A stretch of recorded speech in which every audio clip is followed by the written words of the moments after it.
also my pleasure to get to speak to you this evening and thank Mary and all of the staff at the embassy for hosting us in this fantastic, beautiful setting. I heard some people say that this was a big reason to come to Prague, but they had heard from other colleagues at embassies that this is a must-see spot, and if you ever get the chance to come inside.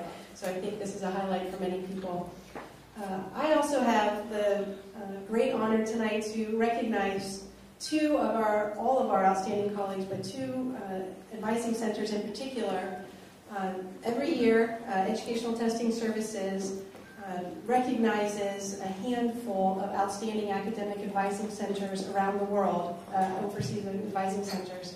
And this year we're really incredibly honored and proud to have in our mix and here tonight representatives from two of those outstanding centers recognized this year. I think it's especially, I haven't asked Eileen this, but a theme I noticed, at least for these two centers, is that they both had pretty difficult years in the recent past, not just 1 year. Want to please join me in congratulating Victor and Kevin from the Belarus Advising Center.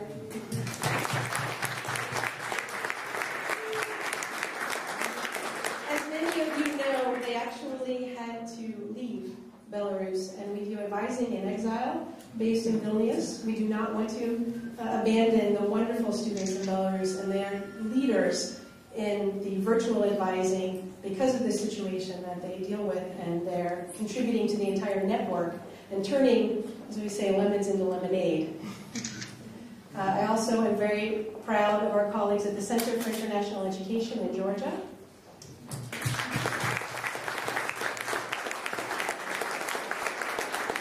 They are real leaders in the last year in working with internally displaced peoples and very excluded populations within the Republic of Georgia, and I wanted to invite Nino Chinshaladze on behalf of her colleagues to say a few words.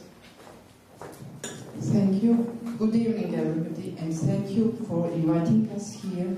And I come from a country where the life is still difficult, so the many changes has happened there, and I would like to express my great thanks to all our friends and colleagues from the Department of State, from our REACTs, particularly Anne-Marie, who is extremely helpful, and to Education Testing Service, and particularly Eileen Tyson, who comes on help every minute that we need, because we know her, she's our contact person, and whenever we call her or whenever we write to her, she's always on the line. Many thanks to all our friends and colleagues for appreciation of our job, and I hope that this will be for long, long years, that the advising will be in Georgia and in the world. Thank you.